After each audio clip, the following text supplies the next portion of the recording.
Bonjour à toutes et tous. Si vous avez suivi mes précédentes vidéos, vous savez que j'ai entrepris un travail de vulgarisation pour expliquer simplement ce que beaucoup ressentent sans toujours pouvoir parvenir à le formuler. Et c'est normal, tant l'ingénierie sociale est à l'œuvre actuellement pour créer la confusion. À chaque fois, le but est le même, remettre du sens là où tout paraît confus, éclairer les mécanismes cachés derrière une complexité apparente avec le plus de simplicité possible. Après avoir parlé de la France, de son identité, de son drapeau, de son agriculture, de sa souveraineté perdue, il me semblait nécessaire de m'arrêter un instant sur le cœur du système qui a rendu tout cela possible, l'Europe. Car lorsqu'on parle de désindustrialisation, de normes absurdes, de décisions incompréhensibles imposées à nos paysans, à nos entreprises ou à nos élus, tout nous ramène immanquablement au même endroit, à Bruxelles. Mais derrière Bruxelles, il n'y a pas seulement des institutions. Il y a une idéologie, une logique, une mécanique. Et c'est ce que je voudrais expliquer ici avec des faits et une vision d'ensemble. Beaucoup de gens croient encore que l'Union européenne est un projet né de la paix, d'un idéal de coopération entre nations libres. C'est ce qu'on nous a enseigné, rabâché dans les médias, les manuels scolaires et les discours politiques.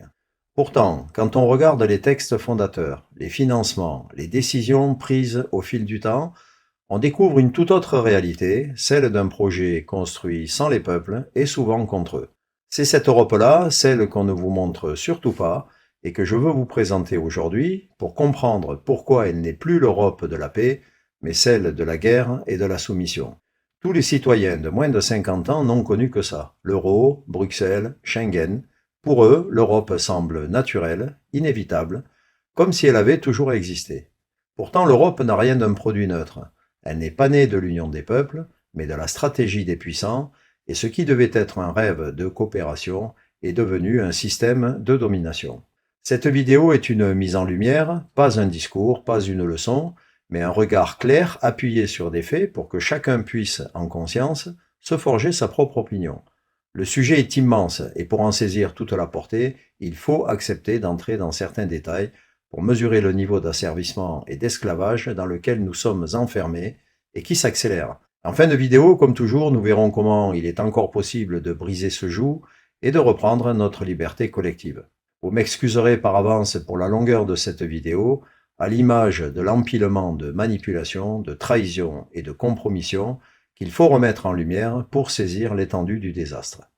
Pour comprendre ce qu'est devenue l'Union européenne, il faut revenir à sa naissance et regarder d'où elle vient vraiment. On nous répète depuis 70 ans que l'Europe est née du courage des peuples, de la volonté des résistants d'en finir avec la guerre, mais les archives déclassifiées racontent une toute autre histoire, celle d'un projet conçu à Washington, financé par la CIA et confié à quelques technocrates européens rééduqués après la Seconde Guerre mondiale. En 1945, le monde est coupé en deux. À l'est, le bloc soviétique, à l'ouest, les États-Unis et leurs alliés. Pour contenir Moscou, Washington veut créer un rempart économique et politique. L'Europe unie sera ce rempart. Un ensemble stable, aligné, ouvert au libre-échange et dépendant du dollar. C'est ainsi qu'est fondé en 1948 le Comité américain pour une Europe unie, dirigé par l'ex-chef de l'OSS William Donovan et son successeur à la CIA, Allen Dulles.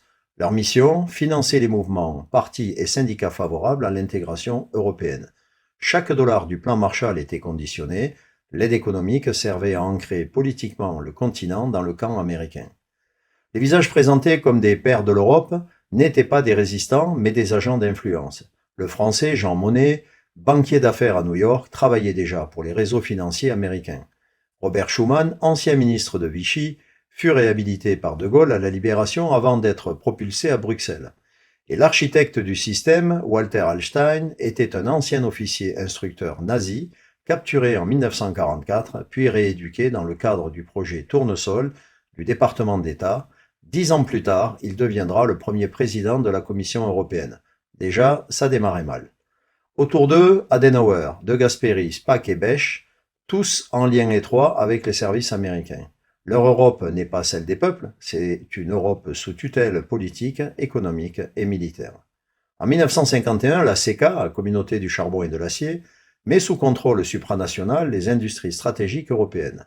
6 ans plus tard, en 1957, le traité de Rome crée la CE avec 6 pays fondateurs, dont la France, et avec elle un marché commun où l'économie prime sur la souveraineté. Ce n'est pas une union politique, c'est une structure technocratique destinée à rendre la guerre impossible, mais surtout à rendre les nations dépendantes. Le mot marché l'emporte sur le mot peuple. Les peuples n'ont jamais été consultés. Leur rôle, obéir à des décisions prises ailleurs au nom de la paix et du progrès. À partir des années 1980, chaque nouveau traité arrache un peu plus de souveraineté. Acte unique européen en 86, c'est la fin du droit de veto pour les nations, libre circulation totale des capitaux et des marchandises, et Bruxelles obtient le pouvoir de légiférer à leur place. Le traité de Maastricht en 92, c'est la naissance de l'Union européenne et de l'euro. Les États abandonnent leur monnaie, leur budget, et accepte les critères imposés par Bruxelles.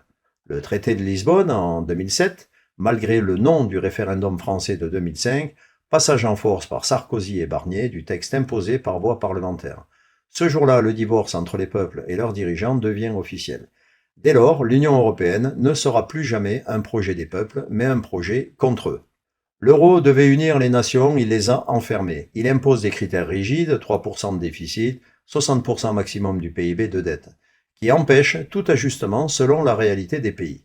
Résultat, l'Allemagne, forte de son industrie, accumule des excédents. Les pays du Sud, étranglés par une monnaie trop forte, se désindustrialisent, à commencer par la France. Quand la Grèce s'effondre en 2008, Bruxelles, avec la Troïka, impose l'austérité au nom de la stabilité. Mais cette stabilité n'a servi qu'à sauver les banques et les marchés, les peuples, eux, ont payé l'addition. Ce qu'on appelle la Troïka, ce sont trois entités qui se partagent le sale boulot. La Commission européenne de Bruxelles pour l'autorité politique et les réformes structurelles, la Banque centrale européenne pour le contrôle monétaire et le Fonds monétaire international pour les prêts conditionnés à l'austérité.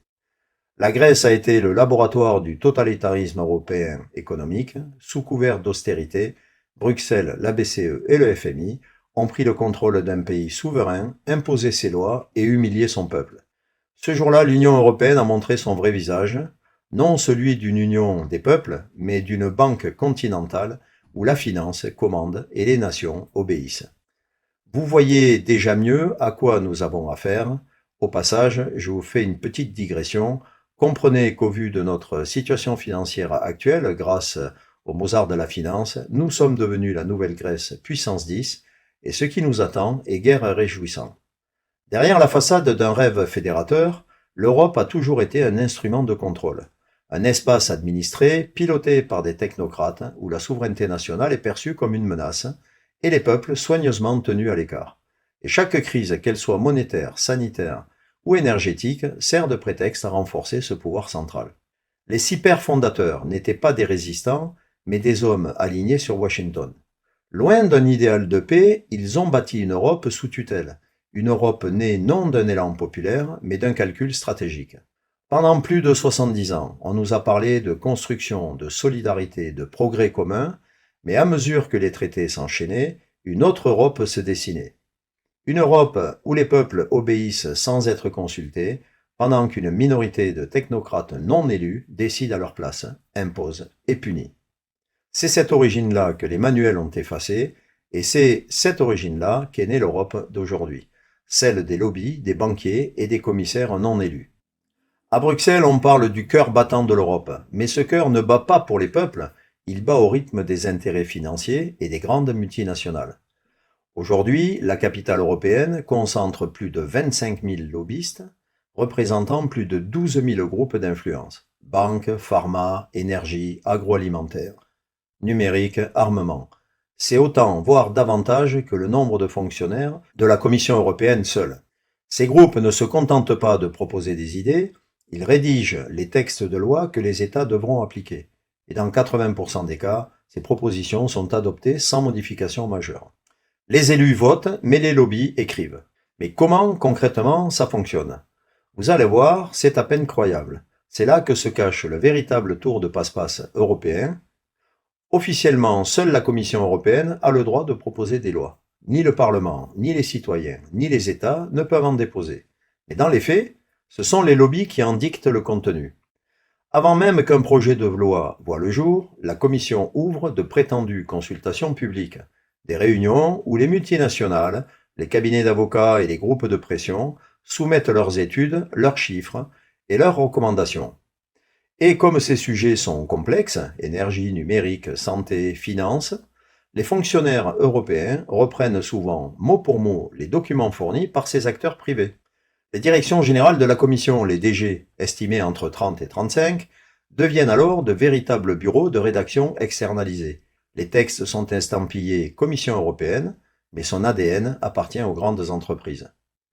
Vient ensuite le Parlement européen, avec ses 720 députés censés débattre et corriger les lois.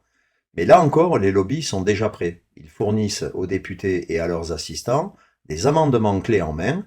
Ces modifications, rédigées dans les bureaux de Bruxelles ou de Londres, sont déposées sous le nom du député et intégrées sans que personne ne demande qui c'est qui les a écrites.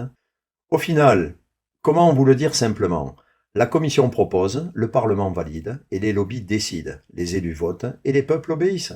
Ce mécanisme donne l'illusion d'une démocratie européenne, mais tout est verrouillé, les citoyens n'ont aucun contrôle sur ce qui devient leur loi et ceux qui en tirent profit n'ont jamais été élus. Voilà comment Bruxelles fonctionne, une usine à normes où le pouvoir politique s'est effacé au profit des intérêts économiques. Et tant que ce système perdurera, chaque nouvelle directive, chaque nouveau traité ne fera qu'approfondir la dépendance des peuples à un pouvoir qu'ils n'ont jamais choisi. L'exemple le plus flagrant, c'est le Green Deal européen. Officiellement, un plan pour sauver le climat, une vaste blague. En réalité, un marché colossal de près de 400 milliards d'euros, financé par les contribuables européens, mais capté par les géants de la finance et de l'énergie. Les mêmes entreprises qui ont pollué la planète deviennent soudain leaders de la transition verte, subventionnées, intouchables, intérieures au système. BlackRock, Total Energy, Siemens ou Shell touchent des milliards en subventions et crédits carbone, pendant que les PME et les agriculteurs croulent sous les normes et les taxes. La transition écologique est devenue le plus grand transfert d'argent public vers le privé de toute l'histoire européenne, une gigantesque arnaque spoliatrice des peuples. Même logique pendant la crise du Covid. Sous la houlette de l'impératrice von der Leyen, la Commission européenne a engagé dans la plus grande opacité 71 milliards d'euros de contrats avec les laboratoires pharmaceutiques pour l'achat de plus de 4,6 milliards de doses de vaccins. Au cœur de ce dispositif, Pfizer et Moderna, bénéficiaires des plus gros volumes, ont négocié directement avec la présidente de la Commission. Selon plusieurs enquêtes, une partie de ces échanges s'est faite par SMS personnel entre von der Leyen et le PDG de Pfizer. Ces messages aujourd'hui introuvables n'ont jamais été publiés, malgré les demandes officielles du Parlement européen et les injonctions de la Cour des comptes. Résultat, des dizaines de milliards d'argent public engloutis, des contrats toujours partiellement secrets, aucune responsabilité assumée, et une présidente qui, loin d'être inquiétée, a même été reconduite pour un second mandat. De toute façon, qu'elle parte ou qu'elle reste, rien ne changerait. Ce n'est pas elle qui dirige le modèle européen, c'est le modèle qui la dirige. Son successeur ne ferait que poursuivre la même politique sous un autre visage. Bref, dans cette affaire, voilà comment, au cœur d'une crise mondiale, la transparence démocratique a été sacrifiée sur l'autel des intérêts pharmaceutiques. Mais au-dessus des institutions, il existe une autre Europe, celle des élites globalisées. Des cercles où se forgent les politiques avant même qu'elles soient votées. Le forum de Davos et le groupe Bilderberg réunissent chaque année dirigeants, commissaires, banquiers et patrons des médias. Leur objectif, harmoniser les politiques mondiales, c'est-à-dire aligner les décisions nationales sur des agendas privés. Beaucoup des figures clés de Bruxelles en sont issues. Ursula von der Leyen, invitée régulière de Davos, notre Emmanuel Macron, ancien Young Leader de la French American Foundation, Mario Draghi, ex-Goldman Sachs et ancien président de la BCE, et tant d'autres. Dans ces cercles, on apprend à penser global, à parler le langage des marchés et à considérer les nations comme des variables d'ajustement. Derrière les mots Europe sociale, Europe verte ou Europe numérique, on retrouve toujours les mêmes acteurs. BlackRock, Pfizer, McKinsey, Goldman Sachs, Google, Meta et le Forum économique mondial. Ce sont eux désormais qui orientent les politiques, dictent les normes et rédigent les règlements. Une Europe des peuples? Non, pensez donc. C'est une Europe des marchés, une Europe des élites, une Europe sous influence. De fait, ce n'est plus une union politique, c'est une plateforme d'expérimentation du modèle mondialiste. Un modèle fondé sur la gouvernance technocratique, la dépendance économique et la disparition des frontières. Ceux qui en tirent profit n'ont pas besoin d'être élus. Ils influencent, orientent et financent. Et lorsque les peuples votent mal, le système les corrige. Par des sanctions, par la censure, par l'annulation d'élections ou simplement par l'indifférence. L'Europe n'est plus un projet des peuples, mais un projet contre eux, un laboratoire de la soumission douce, où les mots progrès et durabilité masquent la confiscation du pouvoir démocratique. Ce que nous voyons aujourd'hui n'est pas une dérive, mais l'aboutissement d'un plan mûrement réfléchi, un monde où les peuples ne décident plus parce qu'on leur a retiré jusqu'à la possibilité de comprendre ce qui se décide à leur place. Et le plus incroyable, c'est que ce plan avance dans le silence général. Ok, nous savons maintenant qui influence et qui décide. Il faut maintenant comprendre comment ces décisions s'imposent aussi facilement à 448 millions d'Européens, sans vote, sans débat, et souvent sans même qu'ils le sachent. C'est la mécanique la plus redoutable de toutes, la machine législative européenne. Pour comprendre comment Bruxelles impose ses décisions, il faut plonger dans le cœur de la machine. Une machine froide et méthodique, d'une précision redoutable, celle qui donne l'apparence de la démocratie tout en retirant au peuple le pouvoir de décider. Nous avons déjà vu le pouvoir exclusif et exorbitant de la Commission européenne, qui détient seule le monopole de l'initiative législative. C'est juste incroyable. Pour information, la Commission, ce sont 27 commissaires, un par pays, désignés et non élus, dirigeant plus de 32 000 fonctionnaires titulaires et contractuels et disposant d'un budget annuel colossal de 193 milliards de dollars. À sa tête, vous le savez, Ursula von der Leyen, ancienne ministre allemande de la Défense, poussée vers la sortie pour corruption et favoritisme, puis miraculeusement recyclée à Bruxelles. Officiellement, elle détient l'intérêt général européen. En réalité, elle gouverne sans aucun mandat populaire. Chaque année, la Commission produit plus de 1000 textes législatifs, soit plusieurs nouveaux règlements chaque jour. Des milliers de pages que personne ne lit, mais que tous les États doivent appliquer à la lettre. En face, le Parlement européen donne l'illusion du contrôle. 720 députés élus, des débats, des votes, mais sans pouvoir d'initiative. Aussi utiles que les nôtres, ils ne peuvent ni proposer ni abroger une loi. Ils peuvent seulement amender à la marge. Dans plus de 90% des cas, les propositions de la Commission sont adoptées sans modification majeure. Et pourtant, ce Parlement coûte une fortune, on va le voir en détail plus loin, et tout cela pour valider des lois qu'ils n'ont pas écrites. Un tel fonctionnement devrait révolter les nations, mais rien, pas un mot, un silence assourdissant, et on va comprendre pourquoi un peu plus loin. Alors, une fois votées, ces lois deviennent contraignantes. Les directives européennes doivent être transposées dans le droit national, et si un pays résiste, la Cour de justice de l'Union européenne le sanctionne. Le principe est clair, le droit européen prime sur le droit national. Même une constitution nationale ne peut s'y opposer. En France, plus de 80% des lois votées à l'Assemblée ne sont que la transcription de directives venues de Bruxelles. Nos députés ne sont plus des législateurs, mais des scribes administratifs. Comme leurs homologues européens, ils ne brillent pas par leur utilité, sinon à vivre grassement sur le dos des citoyens. Écoutez leurs discours, regardez leur bilan, c'est le vide absolu, le néant institutionnalisé. Cette impéritie a produit un système verrouillé jusqu'à l'absurde, le pouvoir à ceux que personne n'a élus et la responsabilité à ceux qui ne décident plus. Les peuples votent, mais ne gouvernent plus. Les dirigeants nationaux exécutent ce qu'on leur dicte et les rares qui osent s'opposer, Hongrie, Pologne, Slovaquie, sont punis, sanctionnés, ostracisés. Ce n'est plus une démocratie représentative, c'est une technocratie autoritaire, une autocratie masquée par le langage administratif où le droit sert à neutraliser la volonté populaire. En un mot, un pur scandale antidémocratique. Et pendant que les peuples obéissent, ceux qui profitent du système se taisent. Car à Bruxelles, le silence n'est pas une erreur, c'est une carrière. Et si vous étiez déjà en colère, tenez bon, car la suite va vous donner des envies de révolte. Le Parlement européen n'est qu'une pièce d'un puzzle bien plus vaste. Le budget total de l'Union européenne, on l'a vu, atteint plus de 193 milliards d'euros en 2025, dont près de 80% proviennent directement des contributions des États membres. Et là encore, le déséquilibre saute aux yeux. L'Allemagne reste le premier contributeur net, avec près de 20 milliards d'euros versés de plus qu'elle ne reçoit, ce qui lui confère un droit de regard implicite sur la politique économique et budgétaire de l'UE. La France, juste derrière, est le deuxième contributeur net à hauteur de 9,5 milliards d'euros net. Pendant ce temps, 17 pays bénéficiaires comme la Pologne, la Hongrie, la Roumanie ou la Bulgarie reçoivent plus qu'ils ne versent. En clair, les pays de l'Ouest financent une machine qui redistribue leur richesse à d'autres, tout en entretenant les institutions qui grignotent leur souveraineté. Et sur ces milliards, une part croissante s'évapore dans des fonds structurels opaques, des programmes d'aide extérieure en Afrique, en Ukraine ou ailleurs, et le fonctionnement d'une bureaucratie tentaculaire répartie entre Bruxelles, Luxembourg et Strasbourg. D'ailleurs, saviez-vous que l'Union européenne est la seule institution au monde à posséder 2 sièges officiels, l'un à Bruxelles et l'autre à Strasbourg? Le résultat, chaque mois, 2500 personnes, 40 tonnes de matériel, 2 TGV spéciaux font l'aller-retour entre les deux villes pour les sessions plénières. Un cirque administratif hallucinant pour un coût estimé à lui seul de 114 millions d'euros par an.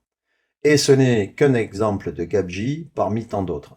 Bâtiments ultra luxueux, frais de représentation dispendieux, études confiées à prix d'or à des cabinets de conseil privés, et pour couronner le tout, la Cour des comptes européenne elle-même reconnaît que plus de 4% des dépenses ne peuvent être justifiées. Tout cela, bien sûr, avec l'argent des contribuables, le vôtre, à votre bon cœur, mesdames, messieurs. La France, je le disais, est contributrice nette depuis plus de 30 ans. Et en 30 ans, nous avons versé plus de 250 milliards d'euros nets à l'Union européenne. 250 milliards. Vous imaginez ce que cela représente? Avec cette somme, voilà ce qu'on aurait pu faire.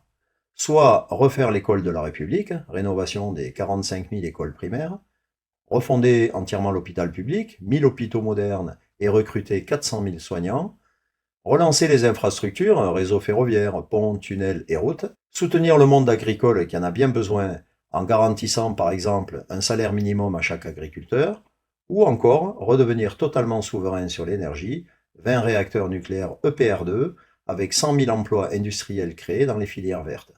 En 30 ans, les contribuables français ont financé une machine européenne qui détruit leurs emplois, leurs exploitations agricoles, leur industrie, alors que cet argent aurait pu reconstruire la France.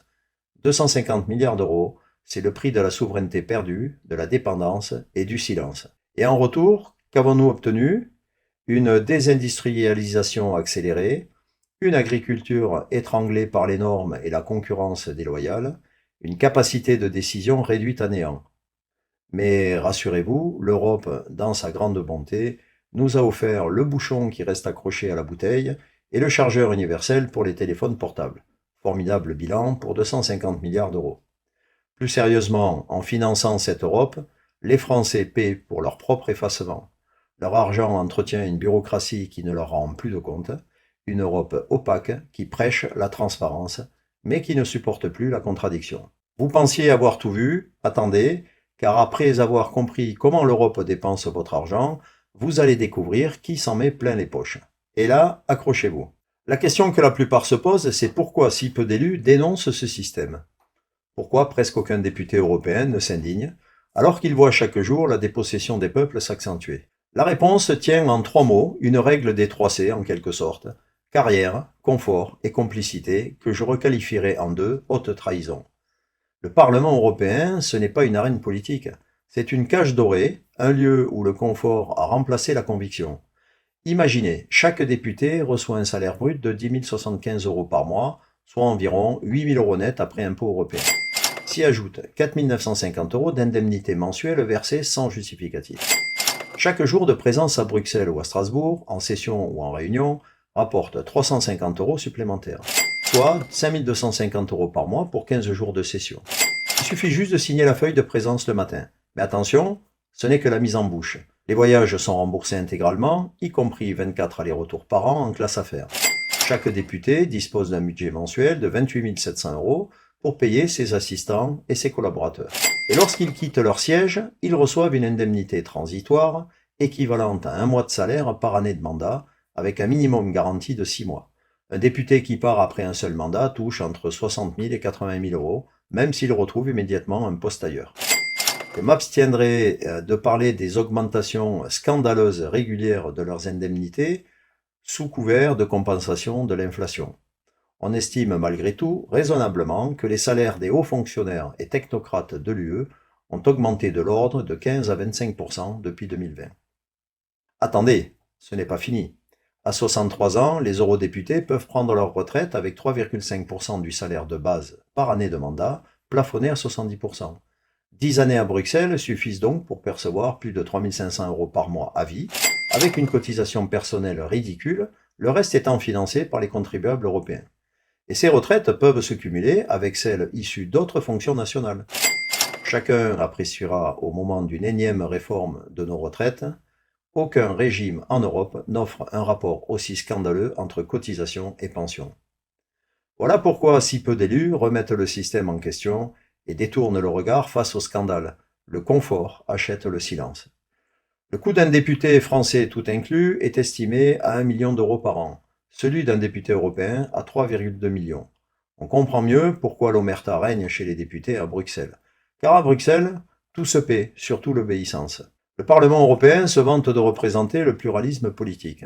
En réalité, c'est un club fermé où tout le monde vote dans le même sens. Les trois grands blocs, le Parti populaire européen majoritaire depuis 1999 et parti de von der Leyen, est à dominante allemande. Les sociaux-démocrates aussi à dominante allemande. Et les libéraux de Renew Europe votent ensemble près de 95% des textes majeurs. Ce consensus permanent garantit la stabilité du système et étouffe toute voix dissidente. Ceux qui osent contester sont marginalisés, privés de commission, de temps de parole, ou tout simplement étiquetés comme populistes, anti-européens, voire pro-russes, c'est à la mode en ce moment. À Bruxelles, la soumission est la seule façon de faire carrière. Voter comme il faut, c'est accéder à un poste de rapporteur ou de vice-président. Suivre la ligne du parti, c'est s'assurer une réélection. En revanche, contester la commission, c'est être marginalisé. Rien n'illustre mieux cette impunité que l'affaire des textos d'Ursula avec Pfizer et Moderna pendant la crise du Covid. Les montants exacts restent secrets, les messages ont disparu, et malgré les injonctions des juges européens, elle refuse toujours de les publier. Résultat ? Aucune sanction. Seulement 10% des députés ont osé soutenir une motion de censure, les autres ont préféré détourner le regard, parce qu'à Bruxelles, le conformisme paie mieux que la vérité. 3 motions de censure en 3 mois, 3 échecs, et l'impératrice est toujours là, intouchable. Ce n'est plus un parlement, c'est un cœur d'allégeance, un théâtre où l'on joue la démocratie, pendant que l'autocratie gouverne. Mais le silence ne s'explique pas seulement par le confort, il s'explique aussi par la dépendance, et vous allez comprendre pourquoi. À Bruxelles, la frontière entre le pouvoir politique et les intérêts privés a quasiment disparu. On appelle cela le pantouflage, ces allers-retours constants entre les institutions européennes et les multinationales qu'elles sont censées réguler et qui s'appelle un conflit d'intérêts institutionnalisé. Quelques exemples dans un océan de pantouflage. José Manuel Barroso, ex-président de la Commission, est devenu président non exécutif et conseiller de Goldman Sachs avec un salaire multiplié par 6. Neelie Kroes, ex-commissaire au numérique, a rejoint Uber avec un salaire mirifique. Karel de Gucht, ex-commissaire au commerce, siège dans plusieurs conseils d'administration du secteur énergétique avec des salaires à 6 chiffres. Évidemment, Ursula von der Leyen elle-même, mariée à un cadre de la biotech Orgenesis, a signé des contrats pharmaceutiques sans contrôle démocratique. En 2023, la Commission a recensé plus de 8000 réunions officielles avec des lobbies, contre à peine 400 avec des ONG citoyennes. Plus de la moitié des anciens commissaires et près d'un tiers des députés sortants rejoignent des entreprises qu'ils régulaient la veille. L'Europe n'est pas corrompue, elle est la corruption personnifiée, une fusion structurelle entre politique et finance. Je vous épargnerai ici la longue liste des scandales de corruption qui éclaboussent cette prétendue union vertueuse. Chacun d'eux mériterait à lui seul une vidéo entière. Bruxelles est devenue un marché législatif où les lois se négocient comme des contrats, les élus se protègent, les lobbies prospèrent et les peuples, eux, payent la note. Pendant que les dirigeants s'enferment dans leur tour de verre, les citoyens subissent les conséquences. Fermeture des exploitations agricoles, délocalisation des usines, explosion des prix. L'Union européenne n'est plus un projet commun, c'est un système contre les peuples, qu'elle méprise d'ailleurs, une technocratie déconnectée qui ne vit pas des conséquences de ses choix, mais qui les fait supporter aux autres. C'est tellement simple. Il est temps maintenant de regarder ce que cette Europe engendre concrètement sur le terrain, ses ravages économiques, ses fractures sociales et ses dégâts humains. Et le constat fait froid dans le dos, croyez-moi, c'est bien plus grave qu'on ne peut le rêver dans nos pires cauchemars. L'Union européenne se présentait comme une promesse de prospérité. Elle devait rapprocher les peuples, renforcer les économies et garantir un avenir meilleur pour tous. 70 ans plus tard, le constat est accablant. L'Europe a appauvri tous ceux qu'elle prétendait protéger. Depuis l'entrée dans l'euro, la France a perdu plus de 2 millions d'emplois industriels. Nos usines ont fermé, nos savoir-faire ont disparu et notre balance commerciale s'est effondrée. De plus 30 milliards d'excédents au début des années 90 à moins 174 milliards d'euros de déficit en 2024. Pendant ce temps, l'Allemagne a engrangé plus de 200 milliards d'excédents par an. Pourquoi une telle différence? Tout simplement parce que la monnaie unique a figé des économies inégales, l'euro trop fort pour la France favorise les exportations allemandes et étrangle nos entreprises. Le marché unique a surtout créé une concurrence interne déloyale où les pays à bas salaire produisent pour les autres. Résultat, délocalisation, dumping social, chômage structurel, mais je ne vous apprends rien de ce côté-là. Les paysans français ont été les premières victimes de cette Europe marchande. Sous prétexte d'harmonisation, la PAC, la politique agricole commune, est devenue un outil d'asphyxie. Chaque réforme complexifie, chaque norme pénalise, chaque contrôle humilie ceux qui nourrissent le pays. Après que 100 000 de nos exploitations aient disparu en 20 ans, l'Europe ouvre en grand ses frontières à des produits importés. Viande brésilienne, agneau néo-zélandais, lait en poudre océanien. Résultat, une empreinte carbone 20 à 70 fois plus élevée et des prix qui écrasent nos producteurs locaux. Nos agriculteurs sont étranglés pendant que Bruxelles subventionne les grands groupes agroalimentaires et signe des accords de libre-échange à la chaîne avec un montant estimé, écoutez bien, de 2600 milliards d'euros annuels de produits qui ne respectent même pas les normes qu'on impose à nos producteurs. Cette politique assumée n'a évidemment pas protégé la souveraineté alimentaire. Au contraire, elle l'a détruite. Mais à la place, nous finançons une machine devenue folle, enfermée dans son idéologie mortifère qui appauvrit les pays. Les travailleurs français paient deux fois, par leurs impôts et par leur perte de pouvoir d'achat. Car plus Bruxelles impose ses directives, plus nos gouvernements justifient leurs échecs en disant « c'est pas nous, c'est l'Europe ». Ces gens sont fous. Partout les mêmes effets, explosion du coût de la vie, précarité des retraites, marché du travail dégradé, explosion des prix de l'énergie. Chaque crise sanitaire, climatique ou géopolitique devient un prétexte pour serrer un peu plus la vis. Les décisions ne viennent plus des urnes, mais des réunions de la Commission, du FMI ou de la BCE, la fameuse Troïka. Les peuples obéissent à des règles qu'ils n'ont jamais votées et que plus personne n'ose contester.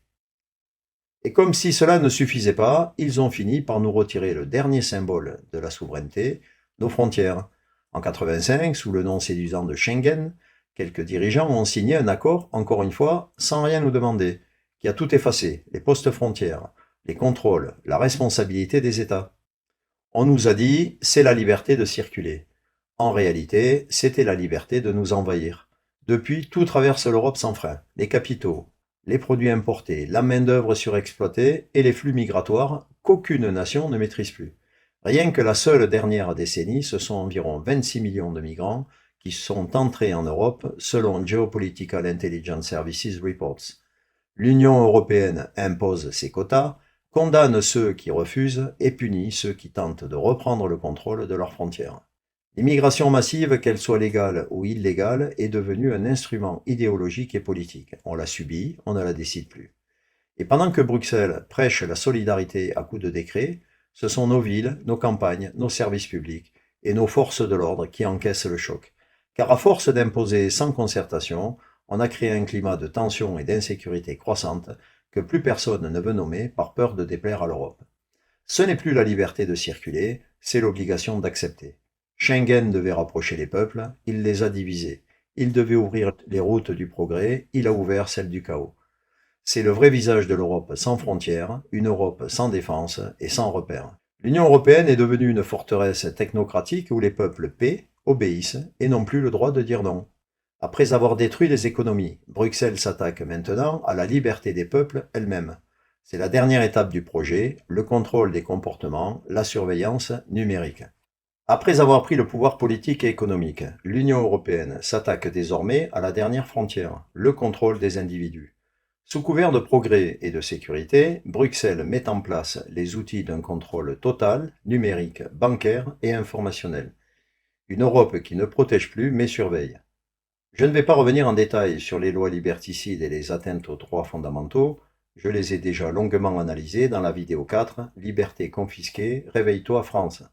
Ce qu'il faut retenir ici, c'est que ces mécanismes de restriction, qui touchaient jusqu'ici les États, sont désormais intégrés et centralisés au niveau européen. Ce n'est plus la France seule qui limite la liberté d'expression, de circulation ou d'information, c'est Bruxelles qui fixe le cadre et qui le généralise à tous les peuples d'Europe. Sous prétexte de sécurité, de santé ou d'écologie, l'Union européenne se dote d'un arsenal juridique qui lui permet de surveiller, filtrer et sanctionner. C'est ce que j'appelle le passage du gouvernement par les lois au gouvernement par les algorithmes. En réalité, c'est une censure politique. Toute voix dissidente, tout discours non conforme peut désormais être effacé, suspendu ou invisibilisé, sans débat et sans recours. Mais la véritable révolution silencieuse, celle qui touche au cœur de notre liberté, c'est le projet d'euro numérique. Officiellement, il s'agit d'une simple modernisation des paiements.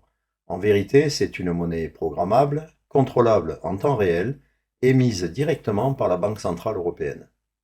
La BCE a lancé sa phase préparatoire en novembre 2023 et prévoit une décision politique d'ici 2026, avant un déploiement progressif autour de 2028. Avec cet euro digital, chaque transaction sera traçable. Chaque paiement, chaque dépense, chaque don pourra être suivi, limité, voire bloqué. Imaginez un monde où un gouvernement pourrait restreindre l'usage de votre argent selon votre comportement, votre opinion politique ou votre empreinte carbone. C'est exactement ce que permet une monnaie programmable, et tout cela est présenté comme une innovation pour la stabilité financière. En parallèle, la Commission européenne prépare le portefeuille d'identité numérique, une identité centralisée, reliée à vos données de santé, vos impôts, vos comptes, vos documents officiels et vos déplacements. Demain, cette identité sera la clé de tout. Payer, voyager, accéder à vos services publics, et celui qui s'y refusera d'y adhérer sera simplement exclu du système. Nous passons d'une Europe du droit à une Europe de la conformité. Une société où la liberté ne sera plus un principe, mais une autorisation réversible. Chaque mesure est présentée comme une amélioration, mais toutes convergent vers un même objectif, le contrôle total comportemental des citoyens. C'est la promesse d'une gouvernance technocratique où la surveillance remplace la responsabilité et où la peur justifie tout. La sécurité est devenue le prétexte universel, et pendant que les peuples regardent ailleurs, le filet se referme, le contrôle social à la chinoise se met en place. Cette Europe-là n'est plus celle des peuples, c'est celle des algorithmes, des QR codes et des directives. Une Europe où l'on peut censurer, bloquer ou punir sans loi par simple décision administrative. Nous sommes en train de passer sans vote ni débat d'un continent de nations libres à un immonde système technocratique de surveillance. Et quand le pouvoir contrôle à la fois l'argent, l'information et l'identité, il n'a plus besoin de gouverner, il lui suffit d'administrer les consciences. L'Europe ne s'est pas construite contre les peuples par accident, mais par conception. Reste à savoir, peut-on encore l'arrêter? Peut-on encore reconstruire une Europe des peuples libres? Depuis des décennies, on nous a répété que plus d'Europe signifie plus de démocratie. Mais l'histoire récente prouve exactement l'inverse. À mesure que Bruxelles étend son pouvoir, les peuples s'enfoncent dans le silence et la résignation. Ce qui devait unir a divisé, ce qui devait protéger a asservi. Et ceux qui gouvernent au nom de l'Europe ne représentent plus les citoyens, mais les intérêts des puissants. Au départ, l'idée européenne aurait pu être belle, coopérer, commercer, éviter les guerres. Mais ce rêve a été dévoyé dès le départ, c'était un rêve frelaté. D'un projet de paix, on en a fait un projet d'obéissance. Les institutions censées unir les nations sont devenues des instruments de domination. Et aujourd'hui, ce ne sont plus des dirigeants politiques que nous avons, mais des gestionnaires du consentement, formés dans les mêmes écoles, invités dans les mêmes forums, répétant le même langage technocratique. Les chefs d'État ne résistent pas à cette dérive, ils l'accompagnent. Presque tous appartiennent à des cercles, comme le Forum de Davos, le groupe Bilderberg ou la Commission trilatérale. Loin de défendre leur peuple, ils participent à un projet mondial où la souveraineté nationale n'est plus qu'un obstacle à contourner. Ils prétendent servir l'Europe, mais ils servent un système qui les récompense tant qu'ils obéissent. C'est pour cela qu'aucun ne remet en cause la Troïka, ni le pouvoir des lobbies. Ce ne sont pas des complices par faiblesse, mais par intérêt. Pourtant, partout en Europe, quelque chose bouge. Des peuples se lèvent, se questionnent, refusent de se taire. En Hongrie, en Italie, en Slovaquie et en France aussi, des voix s'élèvent pour dire non à cette construction artificielle, non à cette Europe hors sol qui a trahi son idéal. Car si l'Europe s'est faite contre les peuples, elle peut aussi se reconstruire par eux. Une Europe des nations souveraines, des coopérations libres, des frontières respectées et des peuples fiers de leur identité. Ne vous leurrez pas, nous sommes à la croisée des chemins. Deux visions s'opposent diamétralement, celle d'une Europe des puissants centralisée, technocratique, et celle d'une Europe des peuples vivante, humaine et enracinée. La première nous promet la stabilité, mais au prix de notre liberté. La seconde demande du courage, mais elle rend la dignité. L'Europe ne mourra pas d'un excès de souveraineté, elle mourra d'un excès de soumission. L'histoire de l'Europe aurait pu être celle des peuples unis, elle est devenue celle des nations dépossédées. Mais tout n'est pas perdu, car ce que l'homme a construit, l'homme peut le reconstruire. Après ce constat surréaliste et glaçant, qu'est-ce qu'on peut en conclure? L'Europe devait être une promesse, celle de la paix, de la fraternité, du progrès partagé, mais elle est devenue une prison bâtie sur la peur, la dépendance et la soumission. Une machine froide, sans âme, sans peuple, sans cœur. Aujourd'hui, nos nations s'effacent, nos lois se décident ailleurs, nos dirigeants ne gouvernent plus. Ils obéissent. Ce n'est plus une union, c'est une hiérarchie technocratique où quelques mains invisibles dictent le destin de 448 millions d'êtres humains. Et pendant que nos peuples s'appauvrissent, eux s'augmentent, s'enrichissent, s'empiffrent jusqu'à l'indécence et se protègent. En clair, ils prospèrent sur le dos de la misère qu'ils ont créée. Depuis 30 ans, la France verse des centaines de milliards à ce système. Des milliards arrachés au travail des Français qui auraient pu reconstruire nos hôpitaux, sauver nos agriculteurs, soutenir nos familles, mais cet argent nourrit la dépendance, pas la souveraineté. Il finance la servitude volontaire d'un peuple qu'on endort doucement. Il verrouille tout, les traités, les budgets, les médias, les écoles, la pensée. Il nous laisse voter, mais rien ne change. Il nous laisse parler, mais personne n'écoute. Et bientôt nos enfants grandiront dans un monde où désobéir à Bruxelles sera un crime. Pendant ce temps, comme de bons toutous, nous regardons ailleurs, attendant le biscuit qu'ils voudront bien nous donner selon leur bon vouloir. Mais vous allez accepter ça combien de temps encore sans broncher? Vous en êtes arrivé si bas que vous ne respectez plus au point de vous laisser maltraiter par cette petite minorité de malfaisants? Je ne peux pas le croire. Regardez vos gamins dans les yeux et dites-leur à voix haute que vous êtes en train de sacrifier leur avenir et leur vie parce que vous n'avez pas le courage de vous lever. Dites-leur et vous verrez leur réaction. Est-ce que au moins vous mesurez la gravité de la situation actuelle du pays et n'êtes-vous pas lassé du spectacle pitoyable de cette classe politique méprisante en dessous de tout? Si ce n'était pas aussi dramatique, j'en rirais aux éclats, mais malheureusement, c'est de notre vie et de notre futur dont il s'agit ici, et du coup, ça me fait beaucoup moins rire. Alors je vous le dis clairement, soit nous nous levons maintenant, soit nous disparaissons. C'est simple. Le choix n'est plus entre gauche et droite, entre réforme et status quo. Le choix, c'est entre la liberté ou la soumission, entre le peuple souverain ou la foule docile. Le pouvoir ne se mendie pas, il se reprend. Par le RIC, par la constituante, par la voie directe du peuple, par la reconquête de nos droits fondamentaux, de nos décisions et de nos vies. Car la souveraineté ne se délègue pas, elle se vit, elle se défend, elle s'arrache, et elle nous appartient à nous, peuple de France, et certainement pas à ces traîtres fossoyeurs de la démocratie et de notre belle nation millénaire. Je reste convaincu que les peuples d'Europe n'ont pas disparu. Ils dorment, mais le jour où ils comprendront qu'ils ne votent que pour élire leur maître et leur tendre la laisse pour les museler et obéir, alors ils se lèveront. Et ce jour-là, que j'espère et que je sens prochain, les murs de cette Europe, de ces pseudo-élites, trembleront avant de s'effondrer sur eux. Reprendre notre souveraineté, ce n'est pas refuser l'Europe, c'est refuser l'esclavage. C'est dire non à la peur, non à la servitude, non à cette caste qui ose prétendre mieux que nous, savoir penser pour notre bien et notre sécurité. Si nous ne reprenons pas la main aujourd'hui, nos enfants futurs naîtront enchaînés sans même savoir ce que signifie le mot liberté, comme dans le pire des films dystopiques. Pour les plus pessimistes d'entre vous, dites-vous que jamais rien n'est perdu. De chaque empire effondré renaît un peuple libre. Et de cette Europe bureaucratique doit surgir l'Europe des nations frères, des peuples debout, des consciences éveillées. Une Europe humaine, enracinée et souveraine. Cette Europe-là, elle ne viendra pas d'en haut. N'attendez pas de sauveur. Le sauveur, c'est chacun d'entre nous, je l'ai déjà dit. Elle naîtra du courage de ceux qui refusent de plier, de ceux qui auront le courage de dire « assez, ça suffit ».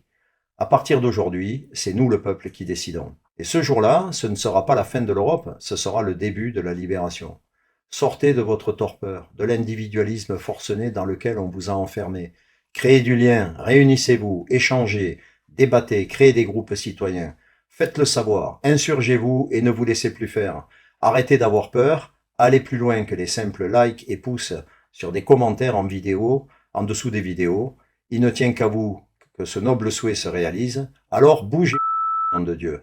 Merci pour votre attention et désolé pour mon terme un peu grossier. Bien, compte tenu de la situation en France qui connaît une aggravation notable en raison du marasme politique actuel dont personne aujourd'hui n'est en capacité de dire comment elle va évoluer, je profite de l'instant pour vous inviter à vous préparer, comme je le conseille déjà depuis plusieurs années, en allant voir ma précédente vidéo dans laquelle je vous explique comment faire et où je vous offre gratuitement plusieurs mementos pour vous aider dans cette démarche pour ceux qui ne les ont pas encore téléchargés. Bon visionnage à toutes et tous.